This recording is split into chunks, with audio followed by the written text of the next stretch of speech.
Mariu Rebibia hija ġurnalista Venezwelana imwilda fil-kapitali Caracas li ilha tgħix Malta għal dawn l-aħħar 4 snin. Iltqajna magħha biex nitkellmu dwar dak li qed jiġri f'pajjiżha. TVM News tiddeskrivi l-kriżi fil-Venezuela bħala waħda profonda u komplessa li tmur lil hinn mill-politika u l-ekonomija. Skonta s-sitwazzjoni attwali hija riżultat ta' snin twal ta' djufija istituzzjonali u nuqqas ta' stabilità demokratika. Sostniet li sfortunatament dan kollu wassal għal realtà ibsa fejn il-Venezwelani qed jgħixu pagi li ma jlaħqux mal-ħajja, servizzi pubbliċi ikkollassati u migrazzjoni massiva li sfurzat aktar minn 8 miljun persuna jħallu art welidhom. Is-sitwazzjoni fil-Venezuela hija komplikata ħafna għaliex mhux biss hija fuq politika jew l-ekonomija iżda l-kriżi issa daħlet fil-qalba tat-tessut soċjali. Tispjega kif din ir-realtà tidher b'mod ċar fil-kundizzjonijiet ekonomiċi tal-pajjiż. Qalet li l-inflazzjoni erdet il-poter tax-xiri taċ-ċittadini u affettwat serjament il-valur tal-munita nazzjonali li xi darba kienet meqjusa bħala waħda mill-aktar stabbli fir-reġjun. Il-munita tal-Venezuela l-Bolivar tilfet ħafna mill-valur reali tagħha. Dan kollu jagħmel l-operazzjonijiet ta' kuljum fil-Venezuela diffiċli ħafna u ovvjament għandu impatt serju fuq il-kwalità tal-ħajja tal-Venezwelani.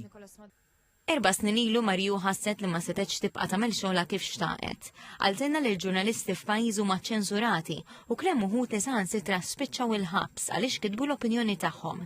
Illum il-ġurnalista qed tgħix f'Malta, esperjenza li tajt fetħit il-għajnejha dwar kif jistgħu jaħdmu istituzzjonijiet demokratiċi f'pajjiż żgħir iżda stabbli. Tirrimarka b'mod partikolari l-kultura ta' dialogu u kooperazzjoni politika li teżisti bejn forzi politiċi differenti. Xi ħaġa partikolari li oġbitni hawnhekk hija li hawn żewġ partiti politiċi ewlenin, il-Partit Nazzjonalista u l-Partit Laburista.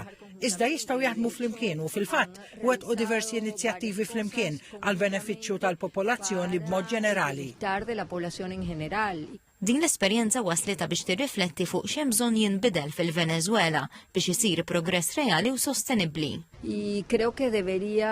Nemmen li d-deċiżjonijiet politiċi għandhom ikunu iktar immirati lejn il-benessere taċ-ċittadini, iktar milli sempliċiment jiffavorixxu l-interessi tal-ftit. Inkella, kull darba li jkun hemm fazzjoni jew partit ġdid fil-poter, jinbidlu wkoll il-pjani għaliex xejn ma jibqa' sostenibbli ma' żmien. Il-ġurnalista tisħaq li bidla vera fil-Venezuela hija possibbli biss jekk tinbena mill-ġdid il-fiduċja fl-istituzzjonijiet, tingħata priorità lill-edukazzjoni u jitrawmu ċittadini beħsib kritiku.